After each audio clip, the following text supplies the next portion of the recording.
This episode is sponsored by Adobe. Discover what's next in marketing, creativity, and AI at Adobe Summit, returning to Las Vegas April 20th through the 22nd. Explore the latest agentic AI innovations, connect with global leaders, and choose from more than 200 expert-led sessions and hands-on labs. You can even become an Adobe certified professional with free on-site exams. Use code ADAGE for $200 off your full conference pass at adobe.com/go/adage.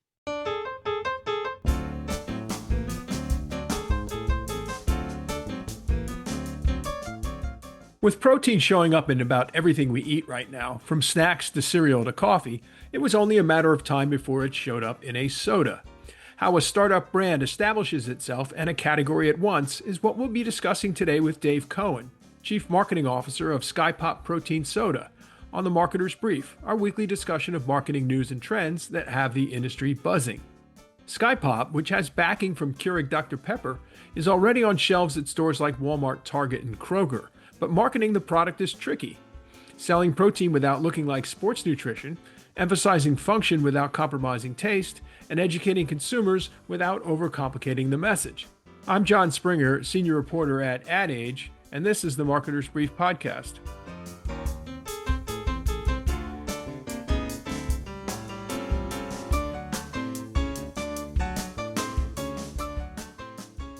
Dave Cohen, welcome to the Marketer's Brief podcast. Thanks for having me, John. Appreciate it. Well, thanks for being here. You are the CMO of SkyPop, and why don't you tell us a little bit about sort of how you got here? Yeah, so as you mentioned, the CMO of SkyPop Protein Soda. We are backed by Keurig Dr. Pepper, Madison Square Garden, L. Catterton, and LA Libations, which is the beverage incubator behind brands like Body Armor and Core Water and Zico. Our brand was originally Don't Quit. We evolved it into SkyPop pretty recently, which I'm really excited to talk about today. But prior to working here at SkyPop, I was running marketing at L. Catterton's portfolio company, X2 Performance, which was a energy drink company. My business partner, Mark French, led a merger into Don't Quit, which is kind of how we got to SkyPop from here. But, prior to that, I spent the last 15 years really working in the startup space across CPG, sports, media, technology. Mark, our CEO, has brought me into a lot of these companies to oversee marketing, kind of early stage growth phase. One of those notable companies was Mission, which was an athlete engineered sports accessory brand. We had a major focus on cooling products like our instant cooling towels, which really took off. And so I led marketing athlete partnerships for Mission, worked with a variety of high profile athletes. So Serena Williams, Dwayne Wade, Drew Brees, and we exited that business successfully. Prior to that, spent about 12 years or so in the sports entertainment marketing space. So, working at brands like CAA Sports, AEG, NBC, Madison Square Garden, really kind of cut my teeth in those areas and decided at one point in working with Mark that, wanting to work in startups and the roller coaster that is startups was something that really got me excited. Yeah, and I guess, I mean, I meet a lot of people, beverage people in particular, who are sort of serial entrepreneurs. They've been through any number of iterations with these things. And that's really the story, as I can piece it together, of SkyPop. You mentioned the rebrand. It was originally known as Don't Quit. And I wonder if you can kind of talk about doing that rebrand to SkyPop. First of all, why did you do it? And two, what did it sort of unlock for you from a marketing standpoint? Yeah, so as I mentioned, when we did the merger with X2, we kind of inherited this brand, Don't Quit. And it was really a sports nutrition brand. And so we had a lot of success with our protein shakes. And based on that success, and we were stealing some share from some of the big players like Core Power and Muscle Milk, but we were looking at the marketplace and we saw this tremendous growth in modern soda. So brands like Olipop and Poppy were really kind of exploding, huge valuations and exits. And we sort of started looking at, what could we do in that category, taking two really big trends, right? Modern soda, and the other is just this crazy obsession in a very good way with protein. Protein is everywhere. Expo West is happening this week. And one of the big topics it was last year, and it will be again this year, is just how do you get protein into as many different items as you possibly can. And so we were the first to market, introducing protein soda to the marketplace at the Beverage Forum event last summer. We launched it nationally with Albertsons. We also launched it with Walmart across a variety of different markets. And we saw we had really good success with it. And what was interesting about the success was a lot of female consumers were gravitating towards it.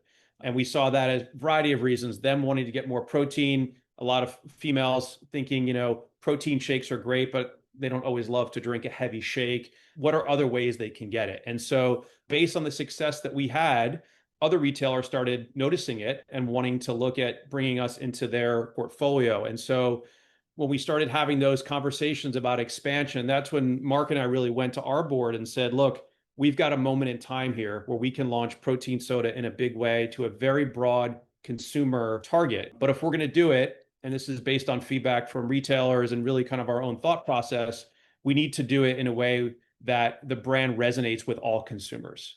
And that's when we sort of went to work on creating a new name. Don't Quit. We love the name, but it's really more sports nutrition, a little more male focused. We went to work on creating a new name that we think would be more broadly appealing to all consumers and really leaning into that female customer, which is what we did, and came up with the name SkyPop, which we really love. We did all the packaging, redid our formula as well. So we took Don't Quit was at 15 grams. We brought it down to 10 grams, which we felt like was really the sweet spot to have great taste, but also bring functionality to this category. Yeah, yeah. I was going to ask. I mean, does it do any sort of compromises to a soda flavor to have protein involved? I don't know how that works with the liquid. It is a tricky process, and we work with a great manufacturer who has the ability to do this. But long story short, when you bring in protein, and there's other products that are doing this with a lot more protein than we are, you really have to ramp up the sweetness to kind of mask the protein to deliver a good flavor to the consumer. But as you go lower, you can lower the sweetness and really balance it out and make it drink more like a traditional soda, which is where we're positioned, right? We're soda first. We're a soda that has protein versus a protein drink that's carbonated, if you will. And so that's how we're marketing this to our consumers. The addressable market is much larger that way. And from a marketing perspective, I can tell the story to just a really big audience across a variety of different interest sets. Yeah. So I mean, you mentioned that you've got a broader customer base than you would have than if it were a sports focused or male focused drink. What are they putting down to pick up a Sky Pop? Yeah, it's really anyone who drinks soda, right? So I think someone who wants a better for you soda is someone that is going to be looking at our product. That might be someone who's already drinking some of the better for you sodas that are out in the marketplace. Might be someone who's drinking a protein shake because they're looking for ways to get more protein, dissatisfied with that process. But we've got people who are, into fitness, busy professionals, GLP-1 users. The GLP-1 category of consumers, which I'm sure you're following, it's just massive. It's doubled in the last year or so, and it's only going to continue to grow just based on the affordability of those drugs and also the access to it across delivery systems, whether it's shots versus now pill delivery system. And so we think that's going to be a huge thing. People who are on GLP-1s need more protein in their diets because their appetites are suppressed, and bone density, muscle mass, all that is suffering. It's one of the byproducts of those drugs. So protein is really important. Every doctor who puts someone on GLP-1 is telling that patient you need more protein in their diet. So we're going to lean into that. And I mentioned earlier, females as well. They've historically underconsumed protein. So that's going to be a big focus for us on the customer side. I was going to ask if there was something, going on with the consumer that would make them especially receptive to your offer. And you mentioned GLP-1, you mentioned women traditionally being under proteined. Anything else that's happening out there that you notice? No, I think those are the big things. I think people want things that taste good, but also provide function. I think they want more out of their soda, if you will. And so I think people drink soda. We always talk about this idea of like a permissible treat, right? Something you might have at 3 o'clock in the afternoon when you want something that maybe is a little bit sweeter to kind of power you through the rest of your afternoon. I think people are demanding more of those drinks, right? Drinking a soda that doesn't really deliver any benefits for a certain price. If you can get something that's similarly priced, but also delivers 10 grams of protein, so you're hitting some macro goals and getting some function and some sustenance out of that, we think is where the consumer is headed. Okay. Functionality is one of the major trends across food and bev, I guess. How do you find, why does your message resonate now, or why should your message resonate now? I think the average consumer, I think they're just more wellness focused in general. I think protein is kind of the X factor here. So I think capitalizing on those two trends, which is protein, wellness, better for you. People are drinking a lot less alcohol than they used to, right? And they're more fitness focused. So they're looking for ways to be healthier. And so how do we provide that to the consumer right now? Gotcha. How about Keurig Dr. Pepper getting involved? How did they get involved in the brand? And are you learning anything from the association with that group yet? Yeah, so KDP has been an amazing partner. They've been involved in our business since the beginning. I mentioned Don't Quit earlier. They were the first investor into the Don't Quit business. They have a board seat in our business, and they're the largest shareholder. And so they've been great strategic partners around strategy, around fundraising, but also thinking through innovation. As I know, if you follow what KDP is doing, they're all about bringing innovation to their consumers across all their categories. And they've been really helpful in kind of pushing us to think about innovation, how to be different, how to meet the consumer where they are. And me selfishly on the marketing side, having access to be able to bounce ideas off of strategic marketers within their organization is always helpful. Right. We're talking with Dave Cohen, CMO of SkyPop Protein Soda. We'll be back in a moment. We'll talk about marketing tactics and strategies. Don't go away.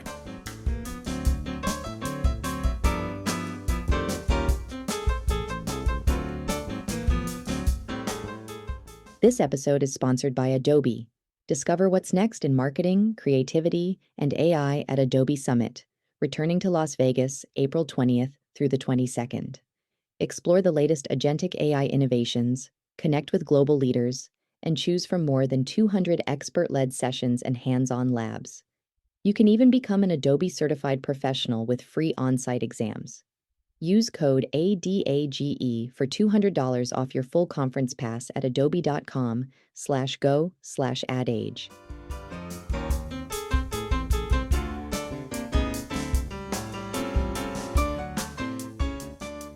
We're back with Dave Cohen of SkyPop. Dave, you've got a lot of high-profile athletes backing the brand. What role are they playing in the brand now? Our athletes are really, really helpful across the board, but I think, the way we've structured our athlete partnerships is really all about them as investors. We are a lifestyle brand.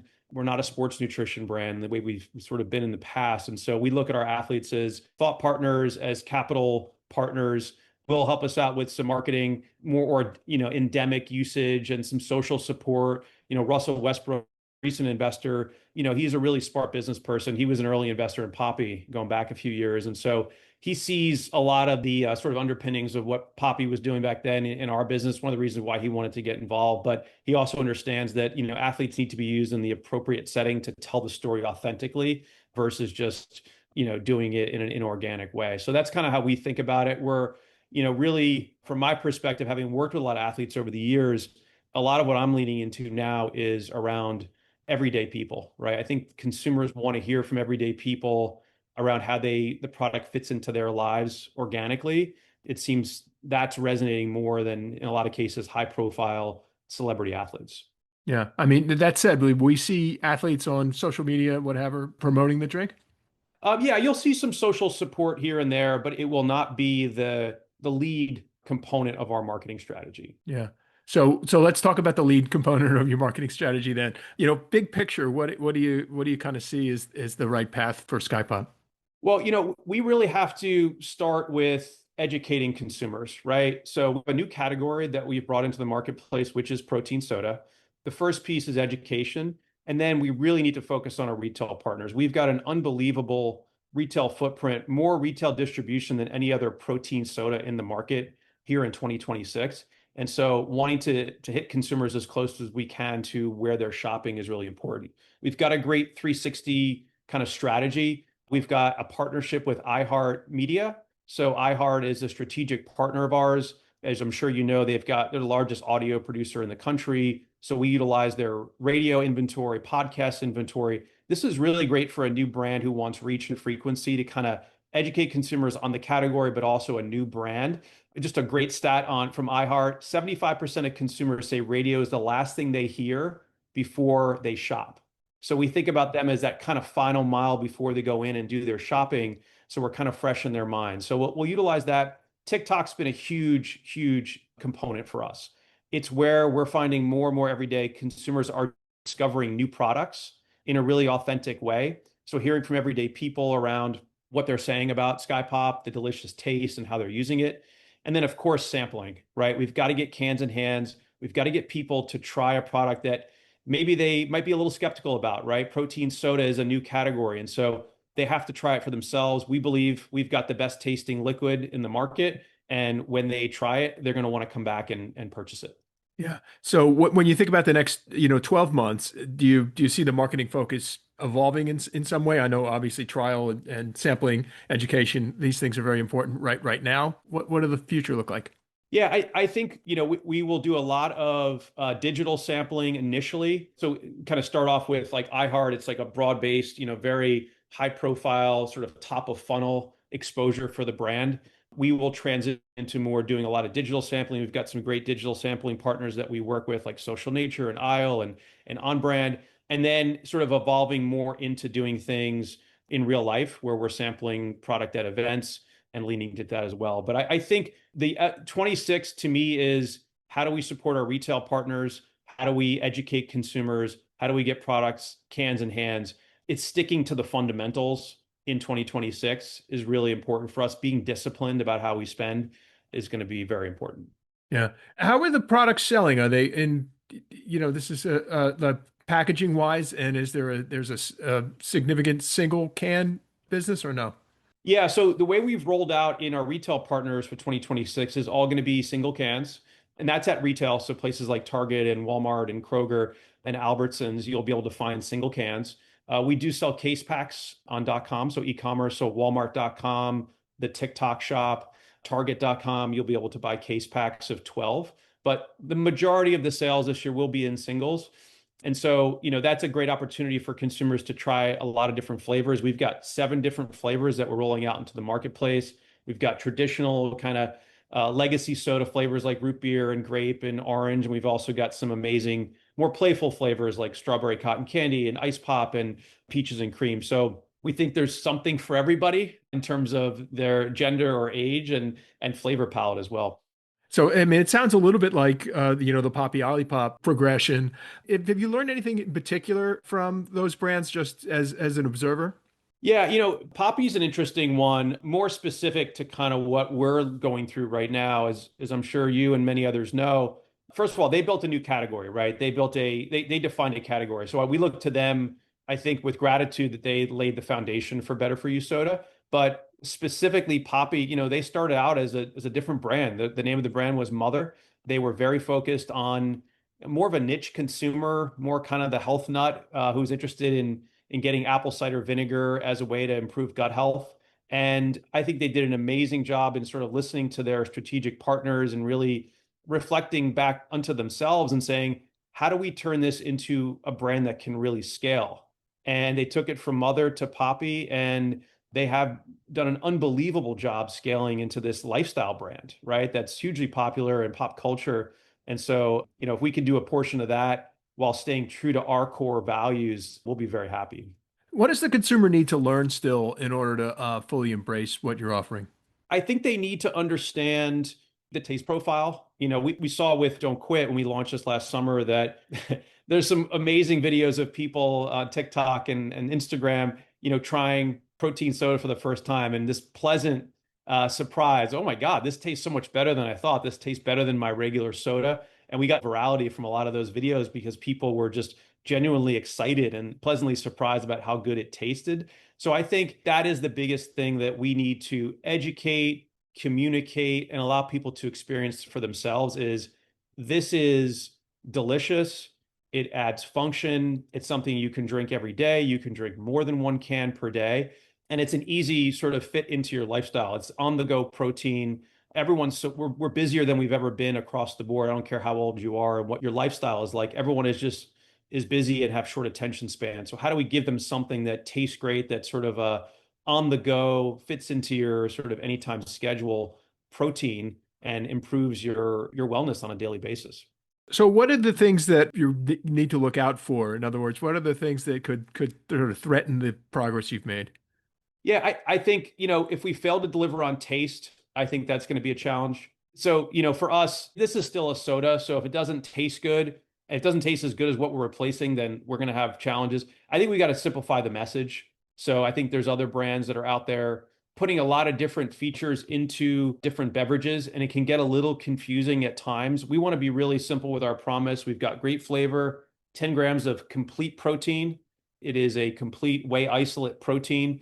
We don't use collagen to sort of supplement our protein.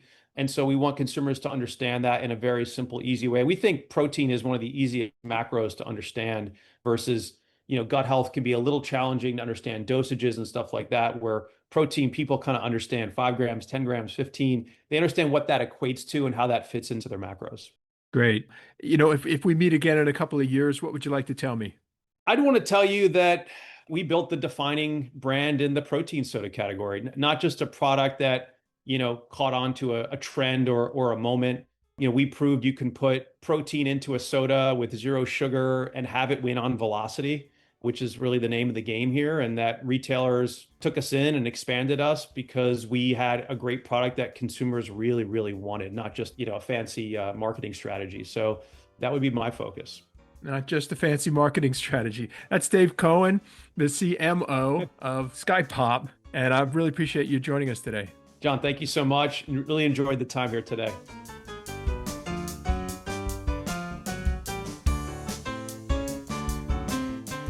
That was Dave Cohen, Chief Marketing Officer of SkyPop Protein Soda. And I'm John Springer, Senior Reporter at Ad Age. I'd like to thank our producer, Lauren Ciardio, and remind you that you can subscribe to The Marketer's Brief wherever you get your podcasts. That's all we have for this week. We'll see you next time. Marketer's Brief listeners get $40 off an adage.com subscription. Sharpen your marketing edge and visit adage.com/brief for your discount.